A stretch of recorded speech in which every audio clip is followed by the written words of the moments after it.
എന്താണ് അമീബിക് മസ്തിഷ്കജ്വരം? നിങ്ങൾ എപ്പോഴെങ്കിലും നീന്താൻ പോയിട്ടുണ്ടെങ്കിൽ ഈ മാരകമായ അമീബ നിങ്ങളുടെ തലച്ചോറിൽ പ്രവേശിക്കാനുള്ള സാധ്യത വളരെ കൂടുതലാണ്. നിങ്ങളൊരു കുളത്തിലോ തടാകത്തിലോ നീന്തുമ്പോഴെല്ലാം നിങ്ങളുടെ മൂക്കിൽ കയറി നിങ്ങളുടെ മൂക്കിലൂടെ നീന്താൻ ഇഷ്ടപ്പെടുന്ന ഈ ചെറിയ അമീബകൾ സാധാരണയായി ബാക്ടീരിയകളിൽ നിന്ന് നിങ്ങളെ സംരക്ഷിക്കുന്ന നിങ്ങളുടെ മൂക്കിലെ മ്യൂക്കസ് അതിനെ തടയാൻ വളരെ ദുർബലമാണ്. അതിനാൽ അമീബകൾ നിങ്ങളുടെ നാസൽ ഭാഗങ്ങളിൽ നിന്ന് നിങ്ങളുടെ തലച്ചോറിലേക്ക് സഞ്ചരിക്കാൻ കഴിയും. ബ്രെയിൻ ഈറ്റിംഗ് അമീബ എന്നും വിളിക്കപ്പെടുന്ന അമീബ കൂട്ടത്തോടെ പുനരുൽപാദനം ആരംഭിക്കുന്നു.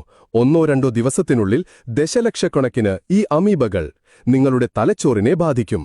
പരാദങ്ങളുടെ ഈ സൈന്യം നിങ്ങളുടെ തലച്ചോറിലെ കലകളെ ഭക്ഷിക്കുന്നു. കാലക്രമേണ നിങ്ങളുടെ തലച്ചോറ് വീർക്കുകയും വളരെ വലുതായിത്തീരുകയും ചെയ്യും. ഇത് നിങ്ങളുടെ തലച്ചോറിനുള്ളിൽ സ്ലിമി പഴുപ്പ് രൂപപ്പെടാനിടയാക്കും. ഈ ഘട്ടത്തിൽ നിങ്ങൾക്ക് ജീവിക്കാൻ ഒരാഴ്ച മാത്രമേ ശേഷിക്കുന്നുള്ളൂ. നിങ്ങൾക്ക് രുചിക്കാനും മണക്കാനും വേദന അനുഭവിക്കാനുമുള്ള കഴിവ് നഷ്ടപ്പെടും. അതിലും മോശം, ഒരു കടുത്ത പനി ആരംഭിക്കും. മണിക്കൂറുകളോളം നിങ്ങൾ ഛർദ്ദിക്കും. 5 ദിവസത്തിനു ശേഷം ഭ്രമാത്മകത ആരംഭിക്കും. അതായത് നിങ്ങളുടെ സ്കീസോഫ്രീനിക്സ് യഥാർത്ഥത്തിൽ യഥാർത്ഥമല്ലാത്ത കാര്യങ്ങൾ കാണാൻ തുടങ്ങും. നിങ്ങളുടെ ശരീരത്തിനും തലയ്ക്കുമേലുള്ള നിയന്ത്രണം പൂർണ്ണമായും നഷ്ടപ്പെടും. നിങ്ങളുടെ വേദനാജനകമായ മരണം ഉടൻ തന്നെ സംഭവിക്കും.